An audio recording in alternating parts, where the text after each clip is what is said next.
avec. C'est notre moment. Dites oui aux actualités dans votre journal TV. Transformez votre intérieur avec Zinda. Zinda, mon rêve se réalise enfin.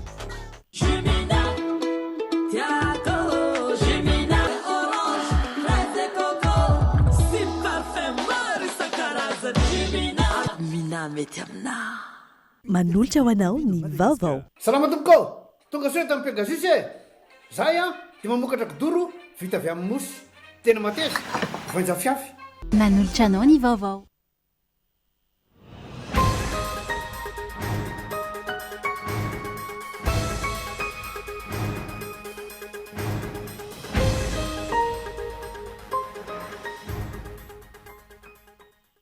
Fahafahana mitsabo raha tojo tsy fahasalamana ary tsy tokony ady ampolony na anjato ny kilometatra fa aina no vonjeny. Fahafahana mianatra sy mandrato fahalalana fa tsy sakana ny arabola. Fahafahana miary am-pilaminana no entina manatsara ny fiainam-pianakaviana. Fahafahana miisa telo izay isany andry ny fampandrosoana fa aza ho aiza isika izao hoy ny mahatoan-dahatsoratra ny sampany fampahalalam-baovao. Miankina amin'ny finiavana izay mpitondra fanjakana ny fampiroboroboana ny fandraharana eo amin'ny sehatry ny fambolena sy ny fiompiana. Raha mbola kabary ambony latabatra trano fa tsy arahinasa ny ezaka avy tamin'ny tena ara-tsakafo tsy ho tratrana afaka 5 taona aza hoy ireo mpamakafaka. Mbola manjavozavo amin'ny ankamaroan'ny olom-pirenena ireo tombotsoa amin'ny fanatanterahana ny fisoratana anarana biometrika sy ny tanjony. Ilaina noho izany ny fanazavana momba ny fampiasana azy eo amin'ny fiainana andavanandro. Anisy fanavaozana ny fiara-miasa amin'ireo mpanafatra entana sy ny teo anivo ny fitantanana ny siranantsambo ny Tomasina. Isan'ny songadina tamin'izany ny fampiakarana ny fampidinana ny varim-bazaha ho 7.3 taonina raha 7.1 taonina izany teo aloha. Eo amin'ny maresaka iraisam pirenena no tanterahin'ny Rosia tao Moscou ny matso miaramila isan-taona ho fahatsiarovana ny fandresena tamin'ny Nazi. Noho ny ayay aram-piarovana nefa dia nahena ny habeany lanonana tamin'ity taona ity. Marina fa isan'ny lanonana lehibe indrindra ao Rosia ny fankalazana ny fasivy ny volana May izay manamarika ny fandresen'ny firaisana sovietika ny Nazi tamin'ny taona 1970. Ny antsiprian'izay no arahantsika tao anatin'ny fampahalalam-baovao.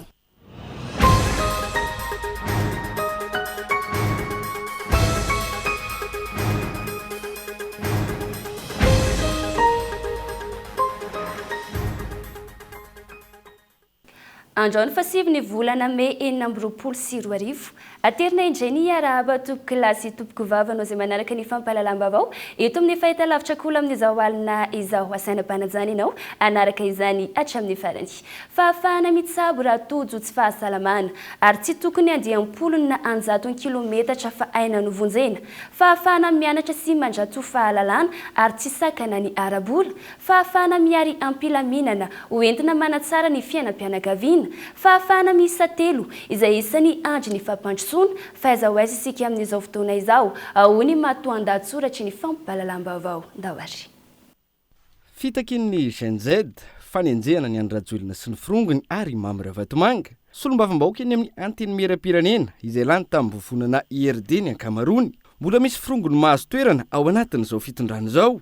Tsy tena ahafahany daholo be mandray anjara ilay fikonan-doha amin'izao endriny izao. Isan'ny vaovao sy maresaka ny verimberiny ireo tao anatin'izay 7 volana izay teto amin'ity Madagasikara ity. Ilainy zany, mety ho tsara zany fa aiza ho aiza sy ahoana ny fiainandra malagasy 30 tapitrisa amin'ny andavanandrony. Efa tena nojerena ve? Efa tena noresahana ve? Efa tena nitadiavana sy nitondrana vahaolana ve? Samy miandry vagasy, samy miandry ilay fikonan-doha-pirenena. Dia hiteny kely indray rabe fihavanana eo anatrehan'izany satria naverimberina teto zany hoe ny mpitondra ny filoha tokony ayanavaka ny mahasoa sy ny mahafinaritra, ny mahamaika sy ny amehana, ny ilana vahaolana maika dia maika, ny tokony ovahana anio sy ny afaka miandry rampitso. Ohatra amin'izany ny sehatry ny fahasalamana, satria fantatry ny rehetra fa ny fahasalamana no voalohany-karena. Efa voalohany amin'ny laharam-pamehana ve ny ahafahany malagasy mitsabo tena sy miantoka ny fitsabony. Rehefa tsy afaka ny andray an-tanana ihany raha fanjakana, efa mba nanamora ny fisitrandra malagasy an'izany ve amin'izao volana May 2024 izao. asa hoy rabe fihavanana, ianareo no mahita azy, ianareo no amaly azy, fa ny hita aloha, ny re aloha, ny fantatra aloha. Mbola maro ireo miantso tolo-tanana, miantso vonjy anaovana tsipaipaika, ahafahany mitsabo tena sy mamonjy ny ainy. Manao ny fanjakana, manampy ihany koa ilay fikambanana iray iny, fa tsy aharaka raha ny isan'ireo olona tokony hotohanana sy horaisina an-tanana eto amin'ity firenena ity eo amin'izay sehatra ny fitsaboana izay. Na ametraka fepetra aza hoe ny toy izao sy ny toy izao ihany no tohananay, maro ny mahafeno izany ary inona fa tsy aharaka ny paosin'ilay fikambanana sy ireo mpanao asa soa mpandray an-tanana ireny marary eto Madagasikara reny. Maro ny misy manohana ahafahany mitsabo tena, fa tsy vitsy koa ny tsy manao izany satria tsy mampiasa tambazotra serasera, tsy manana fomba hitarainana amin'ny haino aman-jery, tsy olo malaza ka miatrika irery, izy sy ny ankohonany, izy sy ny fianakaviany no miara-mifanohana. Mifanohana fa tsy maharaka ihany hoarina amin'ny filan'ny marary amin'ity fanafody, fidiana isan'ora, ary tsy amanarivony na amanaliny no miresaka fa amanetsiny. Ary ireny mitambatambatra mivadika ho antapitrisany ariary, ka tsy afa-manoatra satria ny tany mena tsy mirehitra. Na eo azy ilay fifanohanana sy fifankatiavana, tsy afaka avadika izay fitiavana izay ka hoe hividianana fanafody ka anyhery, mangataka amin'ny mpitsabo hoe omeo taratasy izahay hodiana. Tranga izay tsy vitsy eto amin'ity Madagasikara ity. Efa tsemboka, ny totoka-tetsy sy teroa, ny varom-pananana sy ny trosa-tatsy hividianana fanafody satria ainy ity ho rainy manonja. Mbola olana iray ihany koa ny fifanatrehana amin'ny retom-piasa eny anivon'ny hôpitaly. Iantso dokotera fa tsy mandeha ny sérum, lany ny fanafody sy ny sisa. Efa fifiretanaina ny an'ireo mpanaraka ny marary satria obedy ho voakitakita ny dokotera indray. Ary raha ho hita aza moa i dokotera fa indraindray izy mbola amin'ny telefonina lava reny, toa mbola misakafo indray, restory na tsy hita amin'ilay toerana tokony hisy azy. Mandeha tony rano ny vola rehefa miditra hôpitaly eto amin'ity Madagasikara ity. Toa tambatambazana izany ireo dokotera sasany eny amin'ireny hôpitaly ireny, nefa asany no asaina ataony. Fa efa iaraha-malala ihany koa izany fitaovana eny amin'ny hôpitaly izany. Fandriana, kidoro, armoara, toeram-pidiovana sy toeram-pivoahana sy ireo fitaovana maro samihafa fampiasa eny amin'ny toeram-pitsaboana. Tsy hita izay ilazana azy ary ny rehetra samy malala hoe manao ahoana ireo eto amin'ity Madagasikara ity, na hôpitaly manara-penitra io na ireo hôpitaly fantatra hatramin'izay. Fahasalamana io, fa mbola eo ihany koa izany sehatry ny fampianarana izany. Inona no efa fanovana sy fiovana? Anao ahoana ny fidiran'ny mpianatra amin'ny septambra sy oktobra ho avy izao? Efa voadinika ve ny hoe tsy ho sakany intsony izany ray aman-dreny tsy manam-bola ampiditra ny zanany mianatra izany? Gratuit mantsy no heno ohatr'izay, nefa toa andoavam-bola ihany ny fisoratana anarana eny amin'ny CEG, EPP ary ny lycée-mpanjakana. Ka asa anao ahoana indray amin'ity indray mitoraka ity? Aiandrabe fihavanana daholo izany fa mifanindran-dalana amin'ireo. Ny vola eny an-tsasy sy ny biby fiompy ao am-pahatra ve efa mba milamina sa mbola mamboly sy miompy amin'ny tebiteby ihany ilay 20 isan-jato ny malagasy. Raha mba milamina mantsy ilay fiariana ka mandry fahalemana ny tanàna dia hiatsara ilay fidiram-bola ny isan-tokantrano, ka na mbola andoavam-bola be toy izao azy ilay fitsaboana, na misy sarany azy ilay fampidirana mpianatra, mety ho vita ihany rehefa milamina ilay fiariana andavanandro. Raha be fihavanana be ihany no miteny an'izany ary mety ho tsy maharaka ny vaovao fa atsipo ny tady eny an-tandroky ny omby, atsipo ny teny ao am-pon'ny mahalala. Fa navao zany izao ka tokony hiavao satria efa lasa ny zavatra taloha. Raha tiana hono ny vady, ny rafozana ny tsonjovo mandeha, fa raha tiana ny ampandroso ny firenena, ny vahoaka ao aminy no jerena. Miankina amin'ny finiavana izay mpitondra fanjakana ny fampiroboroboana ny fandrarana eo amin'ny sehatry ny fambolena sy ny fiompiana, raha mbola kabary ambony latabatra trany fa tsy arahinasa ny ezaka havita amin'ny tena ara-tsakafo tsy ho tratrana afaka 20 taona aza hoy ny mpamakafaka. Azo tranitrarina anatin'ny taona vitsy anefa raha manana finiavana politika ny mpitondra andao-ary.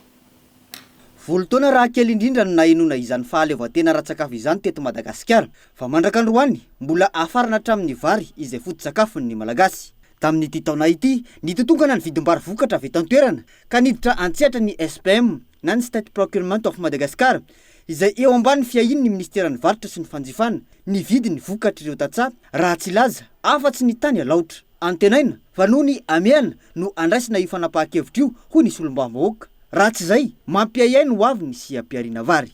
Ilay tombotsoa tokony hositrahan'ny mpihinana tsy azony, ary le tombotsoa tokony hositrahan'ny tantsaha tsy azony ao anatin'ilay izy fa lasa voatelo mimpanelanelana daholo zany zavatra letraletra zany raha ny SPM no hiazakazaka hividy an'le vary tsy anana zany vola milliard de dollars zany fa na fanjakana malagasy raha tsy manana zany maika fa ny société d'État anankiray tsy anana zany mihitsy dikan'izay raha mieritritra ny anao asa ao tsika stabilisena prix dia tsy vahaolana zay fa ny vahaolana ao anatiny io dia ataoko hoe fandrindrana tanteraka an'ilay CPR-na mihitsy indrindra ny fanjakana tokony hay ametraka hoe izay vokatra eto atoerana dia tokony ho arovana tanteraka mihitsy fa tsy avela pitehany vokatra avany avelany tratra zao mivary tamin'ity noho ny fanafarana vary tsy ara-dalàna avany avelany dia potika amin'ny famokarana ilay tantsampamokatra no potika ao anatin'ilay izy fa tsy sanatry indray ka hitentsika hoe mety io alao hidina ilay izy nefany ny vokadratsy ateraka iny 2 taona 3 taona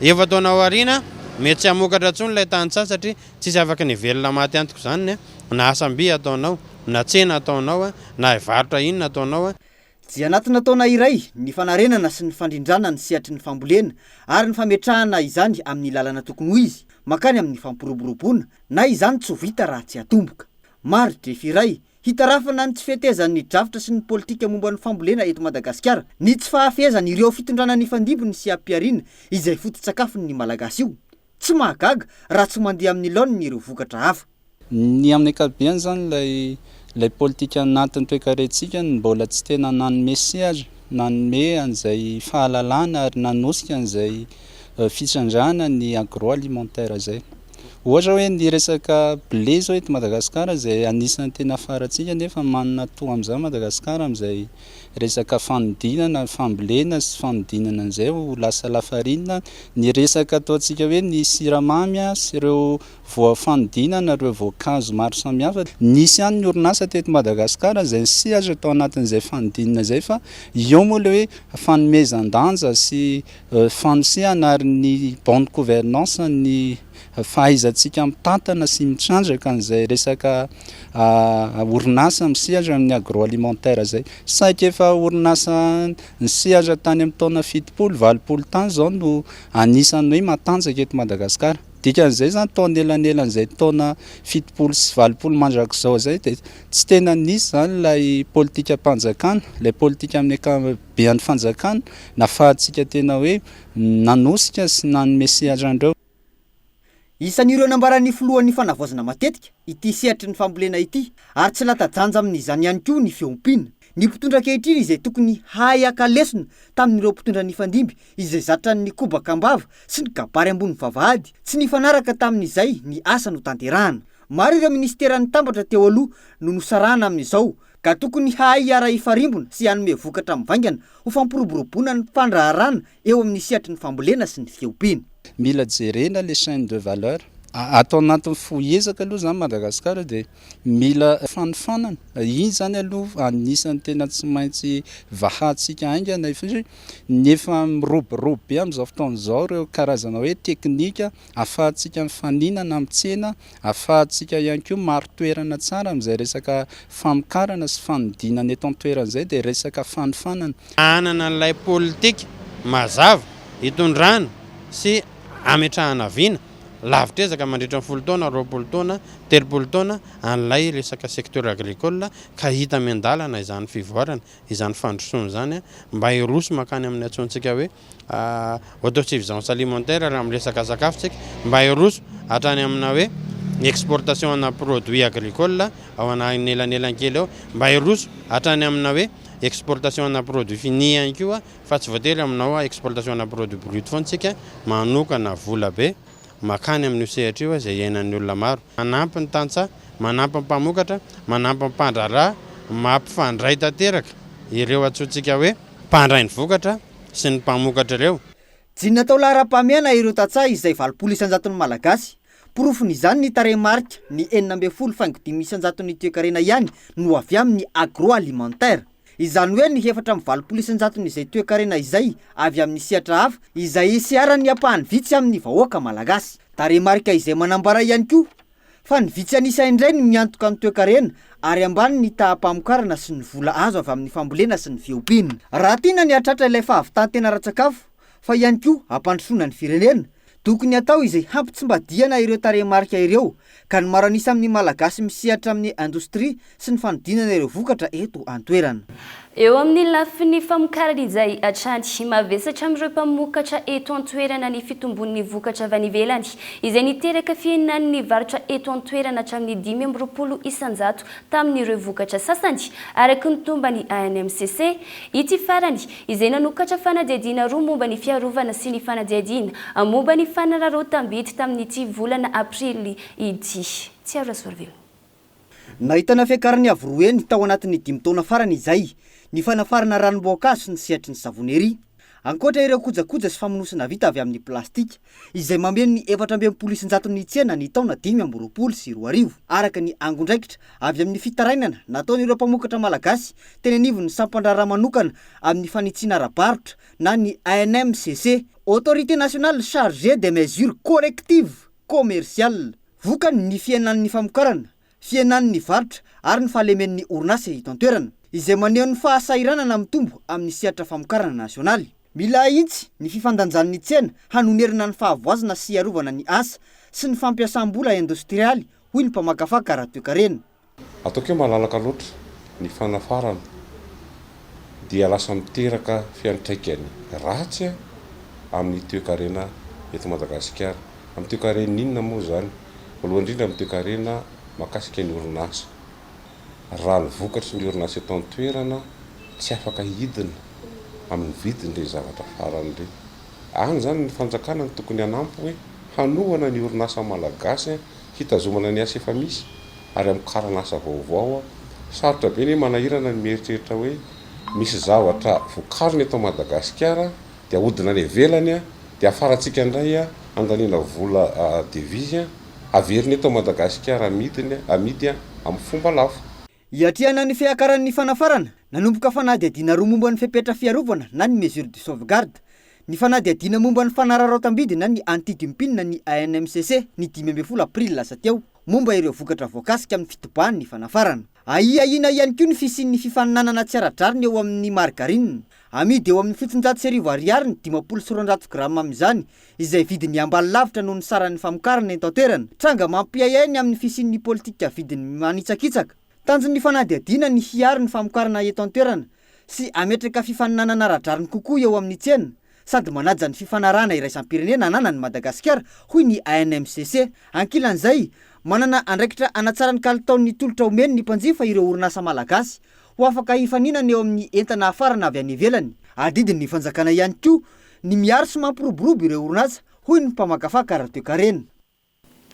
Fihetsika ny mba ny fitokisany vahoaka tamin'ny fitondrana teo aloha, ny famehezana ny fitantanana ny raharaham-panjakana amin'ny fanendrena olona akaiky tsy misy fifaninanana mazava hoy ny mpanao politika, tsy tokony averina amin'izao fanavaozana izao mba tsy hahatonga ny olom-pirenena antany hoe raha sarafitra mihitsy tsy azony rehetra hidirana ve ny fitantanan'ny firenena hoy ny fanehoan-kevitra fanadihadiana. Mampiayainy vahoaka sy niteraka resabe hatramin'izay ka tokony akana lesona amin'izao fanavaozana izao ny resaka fanendrena olona akaiky, mpiaradia, havana na olona avy amin'ny tambazotra manokana amin'ny fitantanana ny raharaham-panjakana hoy ny mpanao politika. Tsy ny maha olona akaiky no olana fa mampiayainy hoe nisy fifaninanana mazava ve, nisy fepetra ara-pahaizana nangarahara ve, lasa fifampitokisana manokana no asolo ny fitsipika tokony ifie ny raharaham-panjakana hoy ny fanehoan-kevitra. Tonga daolona ny havana na zao sy lelaka dia raisina, dia itokisana, dia lasa fianakaviana maro no fampisoseho anatin'ilay fitondrana tsy mety zany amin'ny firenena ny nepotisme zany.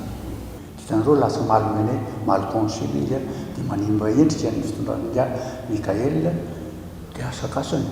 Mila misivana olona atokisana ny mpitondra. Na izany tsy fitokisana intsony ny tsapan'ny olom-pirenena fa rafitra manilika azy rehefa tsy mangarahara ny safidy amin'ireo olona tendrena amin'ny toerana ambony hoy hatrany ny fanehoan-kevitra. Ankoatra izay, raha ny zava-nisy ihany koa maro tamin'ireo minisitra teo aloha no mombambady isaky ny iraka ofisialy ataony. Niteraka resabeny hoe iza no miantoka ny fandaniana ary inona ny tena ilana ny vady amin'ny fotoana tahaka ireny. Isan'ny andrasana amin'izao fanavaozana izao ny fiorenana amin'ny fahaiza-manao, ny mangarahara ary ny tsy fampanjakana ny tambazotra manokana isin'ny fifaninanana mazava sy ara-drariny hoy hatrany ny mpanao politika. Taorian'ny fivoahany didimpanjakana tamin'ny filan-kevitry ny minisitra manome lalana ny fampiarana ny fanaovana titra faobe ahafahana mamerina ireo tamin'ny mpanjakana ho an'ny ministera tsirairay tompony. Efa niroso tamin'ny dingana momba izany ny ministera ny fanajariana ny tany sy ny rarahantany. Ny hanamafisana ny fiarovana ara-dalàna ireo tany ampiasain'ny ministera no anisan'ny tanjony hetsika raha ny fanazavana. Gabain Loano mitondra ny antsiprian'izay. Isan'ny olana sedrainy ministera sy ny sampandraraha-mpanjakana indraindray eo amin'ny fananganana ny fotodrafitrasa sy ny tetikasa ny fisian'ny fifanololanana eo amin'ny rarahantany.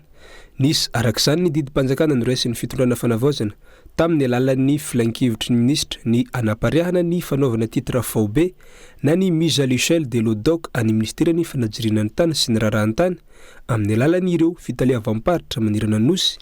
Hetsika natao hizarana sy hanolorana ny antota taratasy mpanjakana manamarina ny fahavitany hetsika fanaovana titra faobe, ahitana ny certificat de situation juridique, ny plan ary ny arrêté d'affectation ho an'ny tany mpanjakana na ilay antsoina hoe ODOC affectation pour la sécurisation foncière des terrains des ministères et des divers services publics. Ministera misy sa enina dia ny ministera ny fitsarana tamin'ny alalan'ny sampandraharahany fonja, ny ministera ny atitany sy ny fitsinjaram-pahefana dia ny commune sy ny ministera ny fiarovam-pirenena, ny ministera ny fahasalamam-bahoaka, ny ministera ny fanabeazam-pirenena ary ny ministera ny angovo sy ny koranafo no nisitraka ny taniny tamin'ny andian'ny voalohany. Fa ao anatin'ny fanarenana tsika, ao anatin'ny fanavaozana dia miara fanometanana ahafahana manatsara an'izay lafin'ny fitantanana ny tany izay, ahafahana manatanteraka an'ireo drafim-pampandrosoana sy tetikasa fampandrosoana izay misy sy mandeha amin'ny ministera tsirairay amin'izao fotoana izao. Solona ohatra fa tato anatin'ny fotoana vitsivitsy dia maro ireo ministera izay mangataka tolo-tanana avy aty amin'ny ministera ny fanajariana ny tany sy ny rarahantany ny amin'ny fomba entina hanamafisana izay sécurisation foncière izay. Misy ministera anankenina no voalaza teo fa navita nanao an'izay sécurisation foncière teo an-jaton'ny hektara mahery ilay tany izay vitany sécurisation natao nandritra n'izay fotoana vitsivitsy 3 volana moa nanaovana ny opération. Dia namafy ny ministera ny fanajariana ny tany sy ny rarahantany izay tompony andraikitra feno sy voalohany amin'izany hitsika izany fa mifototra amin'ny tany avokoa ireo tetikasa entitsika ampandrosoana any Madagasikara ka izay indrindra no antony hanamafisana ny fizakany ministera tsirairay ny taniny sy nanintana ny tompony andraikitra ny olom-pirenena rehetra tsy hibody ny tanin'ny mpanjakana. Entanina voalohany isika tompony andraikitra rehetrarehetra ifanometanana amin'ny ministera ny fanajariana ny tany sy ny rarahantany amin'izay sécurisation foncière izay, fa indrindrandrindra ihany koa ny mpiraitany hazana amintsika tsy hibodo ny tany mpanjakana satria ireny tany ireny dia entina nasoavana atsika vahoaka ihany. Raha ohatra misy toerana izay natokana anaovana tetikasa dia ho an'ny tombontsoa iombonana dia izay no anaterantsika satria tombontsoan'ny firenentsika no katsahana, tombontsoan'ireo zanatsika satria mifototra amin'ny tany ireo tetikasa rehetrarehetra izay hoentintsika eto Madagasikara. Ny fanamorana ny vidin'ny ODOC dia miteraka fanamorana ny sarany fanaovana ny sécurisation ka tsy tokony ampisalasala ireo tompony andraikitra rehetra anatanteraka izany. Raha ny fanazavana, ny ministera izay nanentana ireo tompony andraikitra rehetra hifanometanana amin'ny ministera ny fanajiriana ny tany sy ny rarahantany amin'ny fiarovana ny tany ao anatin'izao fanavaozana izao, ahafahana manatsara ny fitantanana ny tany ary ihany koa manatanteraka ireo drafim-pampandrosoana sy tetikasa-pampandrosoana izay misy sy mandeha eny amin'ny ministera tsirairay. Fehiny ny hanamafisana ny fiarovana ara-dalàna ireo tany ampiasain'ny ministera isan-karazany sy ireo sampandraraha-mpanjakana isan-tsokajany entina anatanterahana ireo tetikasa-mpanjakana maro samihafa arak'izany no tanjony ity hetsika ity. Lafim-baovao hafa mihitsy indray mbola manjavozavo amin'ny ankamaroan'ny olom-pirenena ireo tombontsoa amin'ny fanatanterahana ny fisoratana anarana biometrika sy ny tanjony. Ilaina noho izany ny fanazavana momba ny fampiasana azy eo amin'ny fiainana andavanandro. Ilaina ny fanamafisana ny serasera na efa maro azy ireo misoratra anarana ialana amin'ny AI samihafa totsy ny rina dairy. Tsy misy olona afaka isantoka anao na ny anaranao na ny sonianao na isy lokony mombamombanao na izanaiza manerina ny Madagasikara rehefa manana ny lalana tokana famantarana ianao vokatry ny fisoratana anarana biometrika na eo amin'ny resaka fifidianana aza olona tokana ianao ka tsy hisy afaka angalatra ny anaranao. Ireo no isan'ny tombony amin'ity fisoratana anarana biometrika tanterahan'ny fitondram-panjakana ity hoy ny tompona andraikitra. Ity tetikasa ity izay lalana makany amin'ny registre ny état civil numérique efa manomboka tonga eny anivon'ny fokontany ambanivohitra ny fanatanterahana izany.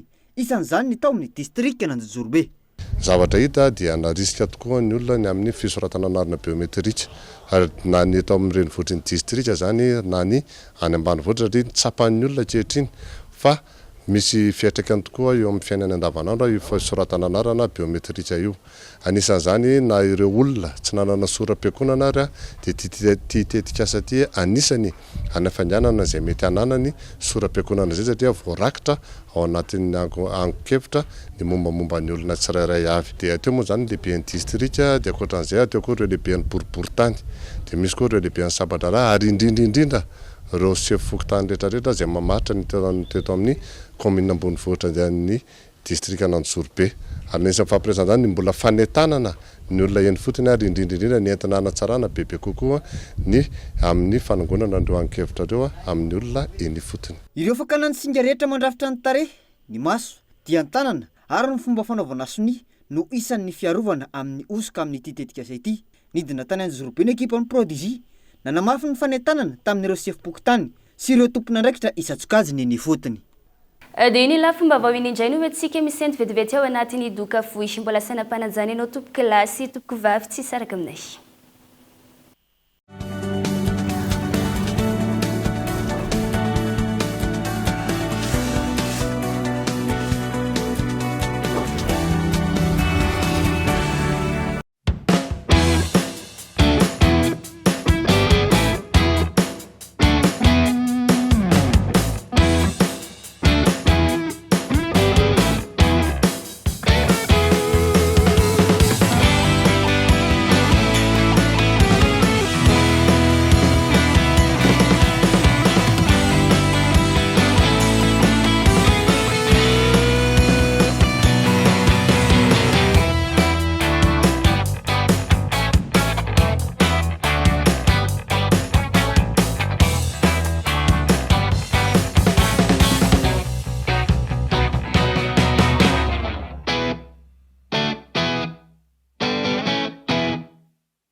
Faire la différence. Face à la crise mondiale de l'énergie, choisissez le kit anti-délestage ou l'autonomie totale.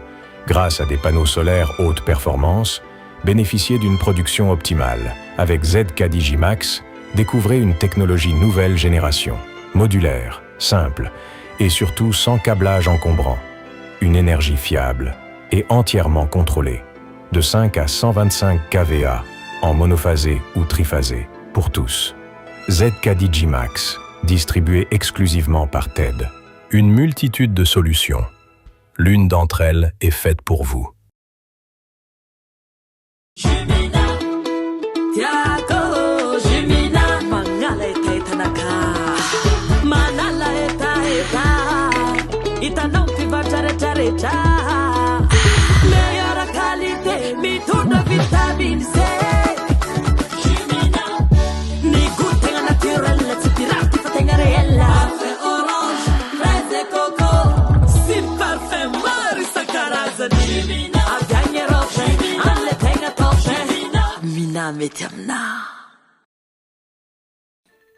Salama tompoko, tonga soa tamin'ny Pegasus e.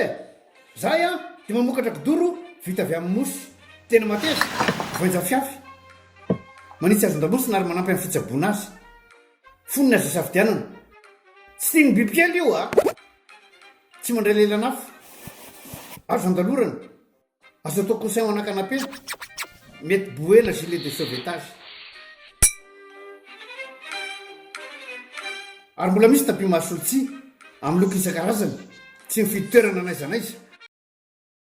Mahatapy saoka mora diovona sady tsy matahotra rano nefa malefaka Pegasus dia mbola manana canapé sady fandriana ary isolant thermique le mampangatsiatsika ny atotrano amin'ny andro mafana sy miazona ny hafanana amin'ny andro mangatsiaka dia tonga varaliana fa misy refzetiny mila hevitra vaovao ampandrosoana ny asa koa ampiakaro amin'izay le level miaraka amin'ny asa sy ny tolotra mijinjo vidio amin'izay le smartphone zay teo ilainao afaka alohanao tsikelikely araka ny fahefanao manomboka 1200 ariary mandritry ny 4 na 12 volana sady tolorana katohatra amin'ny 7,3 giga ianao isam-bolana mijinjo tonga vahaingana any amin'ny asa store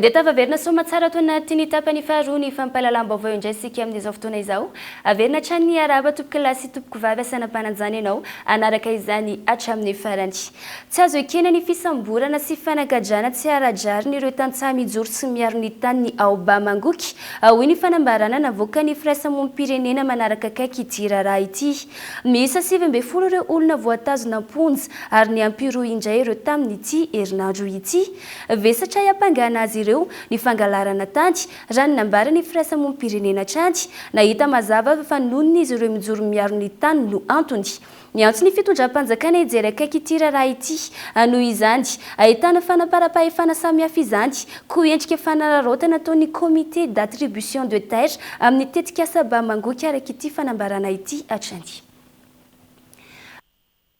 Insi indray anjozoro be indray no entina amintsika to anatin'ny zanam-pandarana fataro amin'ity anio ity distrika iray any avaratra Atsinanana ato amin'ny faritra Analamanga no misy azy izay mampifandray vody-rindrina amin'ny faritra Alaotra Mangoro totsy ny rina dairy ara-tantara sy ara-piforona teny ny anarana hoe anjozoro be dia avy amin'ny anarana zavamaniry zozoro karazana zavamaniry eny amin'ny onaona sy tanimando izy io no itoeran'io fianonaona sy lemaka mando taloha nisy zozorobetsaka naniry tamin'ireo faritra mando ireo anjozorobe tanàna iray renivohitr'ny distrika eo no mifarana ny lalam-pirenena fahatelo izay mirefy manodidina ny 5.9 kilometatra rehefa mandeha ny fotoana dia niena tsikelikely ilay fanononana ka lasa hoe anjozorobe izy aty arinina anjozorobe raha ny tantara dia izay anarana zay mihitsy zozoro avy amin'ilay zavamaniry zozoro ny losa teto anjozorobe raha ny tantara dia tena nanana an'io zozoro betsaka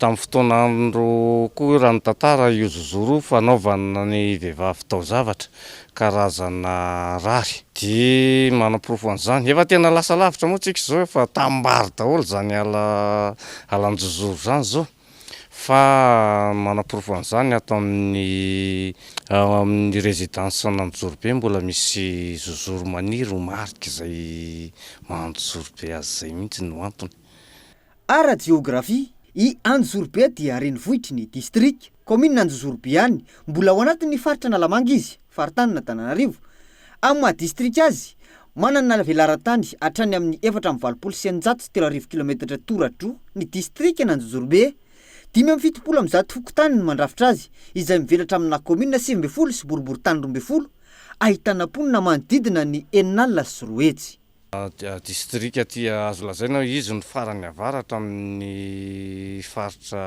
Analamanga mampiavaka an'Anjozorobe Anjozorobe azo lazaina tena tanàna miorina ao anaty ala raha eny avelana Anjozorobe ianao no mijery dia izy tanàna miaina ao anaty ala izy zany sady azo antoka hoe ny ara-pahasalamana mbola azo lazaina manana rivotra madio zay ny ponina ato amin'ity Anjozorobe ty ihany koa ny tena mampiavaka azy dia tena mbola ao anaty firaisan-kina ara-toekarena miankina indrindra amin'ny fambolena sy ny fiompiana ho loharanom-pivelomana ny ponina ahitana ihany koa ny asa madinika sy ny varotra eny an-tsena mbola miankina betsaka amin'ny arena voajanahary sy ny ala sy ny vokatry ny ala izy ireo na dia efa misy fivoarana tsikelikely aza amin'ny asa hafa sy ny tetikasa fampandroana any an-toerana mpamboly vary ihany koa ny olona any ary ahitana tanimbary midadasika ireo onaonana ahitana zozoro teo aloha tamin'izany fotoana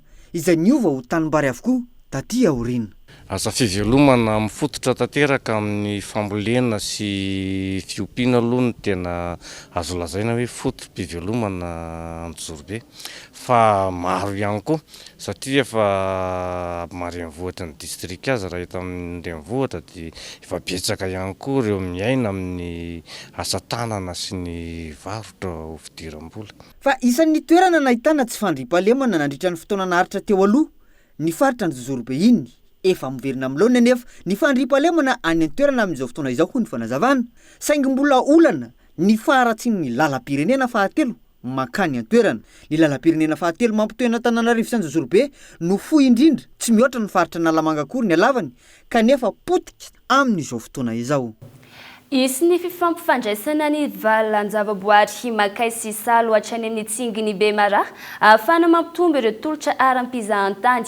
Eo ihany koa ny ametrahana tetikasa hitondra fandrosoana maharitra ho an'ny mponina manodidina ny faritra rovany ity valan-javaboary ity izay natolotra tamin'ny fomba ofisialy ho an'ny Madagascar National Park ny fitantanana azy fanadidina. Isan'ny toerana mahaliana mpitsidika ny Makay noho ny fananana ireo harena voajanahary sy ny kolontsaina samihafa ho fampiroboroboana ny fizahantany sy ny fampandrosoana ara-toekarena eny fotony. Hisy ny tolotra vaovao ataon'ny MNP sy ny ministera hampifandray any Salo sy tsinginy Bemaraha hoy ny ministra. Ny valan-javaboary dia midadasika, tena midadasika kokoa ary manana harena lehibe. Ny rarina amin'ity valan-javaboary ity dia mba hisy fiantsaikany amin'ny fiainan'ny vahoaka manodidina ny valan-javaboary io satria mahasitrana mpizahantany eran-tany. Ka mitindra mitoraka ety dia nokafana amin'izay circuit avy amin'ny tsinginy Bemaraha mandalo teo amin'ny valan-javaboary Makay ary mivoaka makany amin'ny valan-javaboary Salo. Zava-dehibe izay circuit izay satria io no tena harena lehibe amin'ity faritra andrefa Madagasikara ity ny fizahantany ary raha tanteraka soamantsara izay dia mino fa hisy fiantsaikany amin'ny fanatsarana ny velon-tena, fanatsarana ny tanàna manodidina rehetrarehetra indrindra ny fandrosoana amin'izay. Taoriny ny voahany didim-pitondrana mametraka any Makay ho faritra arovana natolotry ny ministerany tontolo iainana sy ny fandrosoana lovainjafy tamin'ny fomba ofisialy ho tantanan'ny Madagascar National Park ity valan-javaboary ity. Tonga tany Malembanty distrikany Mahabo faritra Menabe ny ministra miaraka tamin'ny filohan'ny komisiona tontolo iainana eo anivon'ny antenimieram-pirenena nanolotra izany. Iray amin'ireo valan-javaboary lehibe eto Madagasikara eo amin'ny laharana fahadimy. Amin'ireo valan-javaboary maheriny 50 manerana ny nosy ny valan-javaboary Makay izay hita ao amin'ny faritra Menabe sy Atsimo andrefana. Manana anjara toerana lehibe ny valan-javaboary Makay satria ao no mamatsy rano ny renirano rehetra mikorina makany andrefana ny faritra Menabe sy ny faritra Atsimo andrefana iny. Manana ataontsika hoe sata manokana ny valan-javaboary raha amin'ny tany hafa satria feno ny fepetra amin'ny valan-javaboary azy ny fananany ny ala dia ny mbola mikitroka ny fananan'ireo zavaboary mampiavaka azy ary indrindrandrindra fananany ireo ataontsika hoe lolo na ny fasana sakalava efatranainy izay mirakitra tantara eto amin'ity faritra Menabe ity. Hitondra tombontsoa ho an'ny vahoaka hampivoatra ny ifotony no tanjona raha ny fanazavana. Ankoatr'izay, nandritra ny fandalovan'ny ministra tany antoerana ihany koa nisy ny fifanaovantsony ny fifanekem-piaramiasa eo amin'ny MNP sy ny fizamana ny fikamanana zanaka Makay ary ny Nature Evolution ho mariky ny firavonany disadisa nisy teo aloha. Azo ny mahajanga indray sika eo anatin'ity fampahalalam-baovao manaraka ity.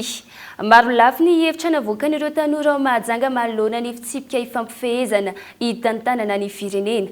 Tanora mandray andraikitra mahalana ny foto-kevitra nijoroana nandritra ny tolona izy ireo ka miantso ireo namana indray anjara amin'ny fankakevitra ataony taoriany fisokafan'ny fikoanandon'ny pirenena. Kolo mahajanga. Fametrahana ny lanjan'ny tanora saika io no nironany fanehoan-kevitra ireo izay nanontaniana nandritra ny fanokafana ny fikoanandohan'ny tanora ho an'ny faritra Boeny androany ka ny hanamora ny filana mahakasika azy no tena notsindriny mafy. Tsara zany raha ohatra ka izay tanora mandray anjara be amin'ny fanapahan-kevitra ho an'ny zavatra mombanay satria izahay no resaka ka izahay no tokony manapaka zavatra ho anay satria izay tanora dia fitopolo isan-jato ny mponina eto Madagasikara ka manana anjara toerana mafonja, manana anjara toerana lehibe izahay eto amin'ny firenena, karazana moteur mialatsina mampiasa teny vahiny ho fampiroboroboina Madagasikara izahay raha ohatra ka izay sahala anisa zay no jerena amin'ny matanora anazy zany satria ohatra mianatra za de mahazo diplôme zay eto rehefa haka équivalence diplôme mila miakatra any Antananarivo anefa manana fonction publique zay eto donc mila omena asina io fonction publique eto Mahajanga io mila vitanay eto zany fa tsy mila miakatra any ary raha no concours koa zay de tsy mila hitamba be io satria misy tanora manam-pahaizana eto fa tsy mety afaka mihitsy fa any amin'ny faritra misy manatombo isa noho izany omeo lanja zany izay zavatra zay omeo lanja manokana mihitsy ny isam-paritra amin'izay fitondrana manaraka ho avy eo anatrehany raha politika zay mampisy resabe amin'ny mety hevitra ivoaka mahakasika ireo olona afaka irotsaka hofidiana ao no milaza fa tsy tokony hifaninana amin'ny fifidianana ireo mitantana ny teteza mita amin'izao fotoana izao mba hampangarahara zany mba hampadio tanteraka ny lalao zay iadina any amin'ny 5e République dia tokony izay manadio tokotany zany hoe izay mitantana ny rahapirenena amin'izao teteza mita zao dia tsy tokony isandreo mandray anjara ny zava-misy anefany dia saika manomana miomana amin'ny firotsahana sy fanomanana ny fitsenana ny Republika manaraka izay zavatra zay ihany koa mahatonga ny hoe ny tanora zany lasa tsy tafidrantsehatra ao anatin'ireny rafitantanana reny ny ankapobeny zany ny zavatra misy dia hoe ny olona zay ampidirina io ny olona mba hahafana miomana mba ho base ny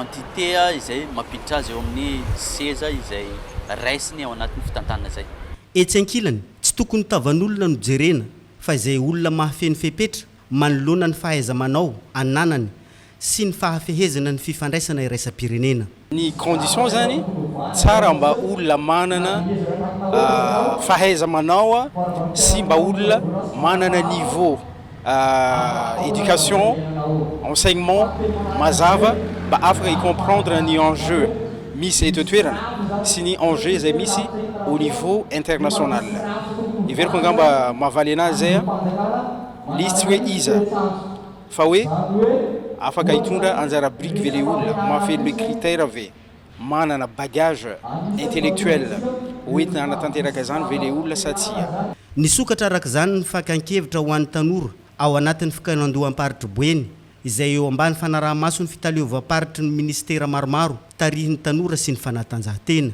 Aty Mahajanga Anisy ny fanavaozana ny fiara-miasa amin'ireo mpanafatra entana sy ny teo anivo ny fitantanana ny Seranatsabo ny Toamasina. Hita nisongadina tamin'izany ny fampiakarana ny famodirana ny varim-bazaha ho 9 alina sy 2 hetsy taonina raha 9 alina sy 1 hetsy taonina izany teo aloha. Nanamarika ny tompona andraikitra fa ny fahaterany fitaovana sy ny fotodrafitrasa no isan'ny tsy nahafahana nampiakatra azy io hatramin'izay ka nitadiavam-baolana ankehitriny fanadiadiana.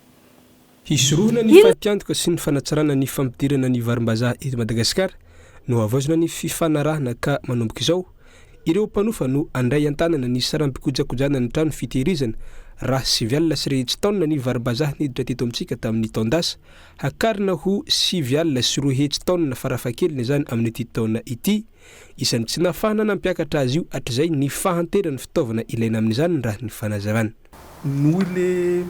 le fahanterany le dispositif na de te ampiakatra raha zany ny LMOI tratrany le hoe tsy disponible le dispositif de lasa zay aloha zany ny vita fa ny tanjonay zany amin'ity le avy anao apetraka aty ny minimum na quantité zay ny fixenay de 280 000 tonnes zavatra ny fanarana tamin'zareo hoe io quantité minimum exigénay io na tratrany na tsy tratrany de mila alohany aminay ny équivalent io mba nomezana pression kokoa anazy zany amin'izay le fanenjehana ny quantité io mba tsy hisy risque na pénurie na blé zany eto Madagasikara fa mba hitobaka le blé io moa lalàna ny tolotra sy ny tanady rehefa ny tolotra ny betsaka no ny tanady de midina ho azy ny vidiny ankoatr'izay nanome tanana ho an'ny fiadidiny tanànan'ny Toamasina ihany koa ny avy eo anivon'ny Seranatsabo ny Toamasina amin'ny fampitaovana ireo toerana mila fahazavana nisy arak'izany ny famatsiana ny jiro mandeha amin'ny herin'ny masoandro ho fiarah-mientana amin'ny fanarenana any Toamasina fa ihany koa fanamafisana ny ady amin'ny tsy fandriam-pahalimana. miroso amin'ny fametrahana ny paikady fanamafisana mialoha na action anticipatoire amin'ny faritra vovoan'ny tany sy ny any amin'ny varotra ny nosy ny fitondram-panjakana amin'ny alalan'ny BNGRC miaraka amin'ireo mpiara-miombonantoka teknika sy arabola napetraka araka izany tetikasa eco SIO izay vatsiny ny vodrina européenne mikendry ny fanamavanana ny fiatraikany loza sy ny tandindomindosy faritra Analamanga Sava ary Diana no misitraka ny tetikasa. Io tetikasa io dia tetikasa mifantoka bebe koa amin'ny resaka asa mialoha na le ataontsika amin'ny teny hoe action anticipatoire ametrahana izy io fanamafisana ny structure institutionnelle sy ireo mpisehatra rehetrarehetra ao anatin'izany. Ny antony safidianana n'io faritra anankitelo io dia mba ahafahana atao hoe mitondra fivelarana bebe kokoa amin'ilay action anticipatoire mba hoany amin'ny inondation sy ny cyclone dia nataondray zany ity tetikasa ty aty amin'ny faritra afovoany sy avaratry ny nosy mba ahafahana rapitso sy rapitso i Madagasikara ray manontolo isitraka an'izany action anticipatoire. Ireo vaovao nisongadina tao anatin'ny page Facebook ny vaovao ny korondraino arahantsika amin'izao fotoana izao. Ireto indray ireo vaovao nisongadina tao anatin'ny page Facebook ny vaovao ny kolo tamin'ity androany ity. Nanomboka ny voalohany volana Mey ity nofoana ny Chine ny abatseranana amin'ny entana rehetra avy eto Madagasikara miondrana any amin'izy ireo. Fanapa-kevitra mikendry ny hanamafisana trano ny fifanankalozana arabaritra amin'ny Chine sy Madagasikara ary ireo firenena aty Afrika tsy misy fepetra ara-politika. Tombo lehibe ho an'ny siapiarina eto Madagasikara araka izany io fanapa-kevitra ny gouvernemanta sinoa io. Indrindra ny mahakasika ny fanondranana ireo vokatry ny fambolena, ny hazan-dranomasina ary ny lamba avy eto an-toerana. Ny fanondranana toy Madagasikara izay efa mihoatra ny $100 eno eo isan-taona raha ny loharan-bavao. Olona miisa enina no nahitatra mponja vonjy-maika tao Mananjaro Malzoma alina fahavalo ny volana Mey 2024 manoloana ny fahafatesan'ny Laurence Roseline tompony Hôtel Jardin de la Mer ao Antanambazaha raha nambarany taleparitry ny filaminam-bahoaka ao Vatovavy Randriamaso Pascal androany sabotsy fasivy ny volana Mey 2024. Ilay vehivavy mpanampy nitondra fanazavana ny iray, mpikarakara zaridaina ny iray, mpiambina ny tanàna teo aloha ny iray, olona hafa ny iray ary lehilahy roa mpanofa ny trano no miisa anankiroa. Ny ainga tamin'ilay dia tongotra hita teo amin'ny lavarangana no isan'ny nazahoana profy tamin'ny fanadihadiana. Anisy lehilahy iray nindram-bola tamina ramatoa iray mpanao vary maitso tao amin'ny komuna Ambalanirana Tsiroro Mandidy faritra Bonglava. Vola mitentina 4 tapitrisa ariary no nalainy ilay rangana tao vary maitso tamin'izany ka nenitsy ariary sy sanotsy voalohany noho ny fahasahiranana araky ny fanazavana. Tampoka teo, nisy nitoroteny amin'ny zandaro lehilahy io ary voalaza fa niakatra araiky amin'ny 20 tapitrisa ariary tampoka teo ny vola enitsy ariary sisa tokony ho efainy raha ny fitarainany. Amin'izao fotoana izao, nahiditra mponja vonjy-maika ity lasibatra ka nijoro niaro azy ny fokon'olona rehetra nanohitra ny tsingy azo lehiny sy ny fanararaotana nataony ilay ramatoa mpanao vary maitso. Ity farany izay nilaza fa manana olo-pantatra maro afaka manampy azy. Izay tsy miala amin'ny Rosiana hoe ireo mpitondra andiana moto niaraka tamin'ny sainam-pirenena malagasy sy Rosiana hita teny amin'ny lalana ny tsara sotra mihazo any vato androany. Tafitra anatin'ny hetsika fanamariana ny fandresen'ny Rosiana ny Nazi tamin'ny ady lehibe faharoa ny taona 1970 izay ankalazaina isaky ny fasivo ny volana Mey moa izy ity. Eo amin'ny maresaka iraisam-pirenena no tanterain'ny Rosia tao Moscou ny Matso miaramila isan-taona ho fahatsiarovana ny fandresena tamin'ny Nazi noho ny ayay ara-piarovana nefa dia nahena ny habeany lanonana tamin'ity taona ity. Tamin'ny 10 ora maraina teo eo no nanomboka ny Matso niaraka tamin'ny fandalovan'ireo miaramila nitondra ny sainam-pirenena Rosiana. Marina fa isan'ny lanonana lehibe indrindra ao Rosia ny fankalazana ny fasivo ny volana Mey izay manamarika ny fandresen'ny firaisana sovietika ny Nazi tamin'ny taona 1970 saingy noho ny toedrara ara-miaramila sy ny fandrahonana ara-piarovana misy amin'izao fotoana izao dia no hamafisina manokana ny fiambinana manodidina ny hetsika. Dia ny maresaka iraisam-pirenena iny indray tompoko lasy tompoko vavy no entina mametraka ny veloma mandram-pionanao indray ankasitrahina ianao nanaraka izany hatramin'ny farany veloma tompoko.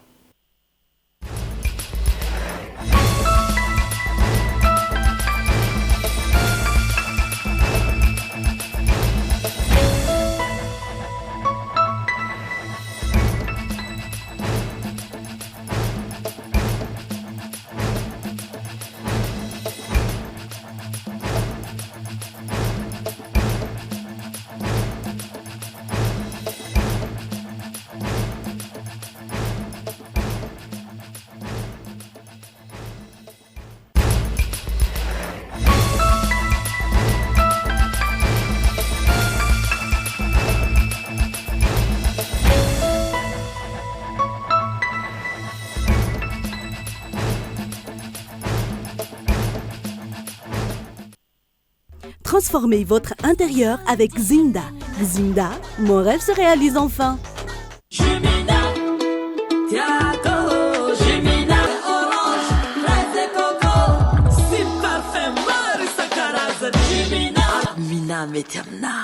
Nanolotra ho anao teo ny vaovao. Salama tompoko, tonga soa tamin'ny Pegasus e. Zahay dia mamokatra kidoro vita avy amin'ny mosy. Tena mateza, voanja fiafy. Vous a présenté Ny vaovao. avec c'est notre moment. Dites oui aux actualités dans votre journal TV.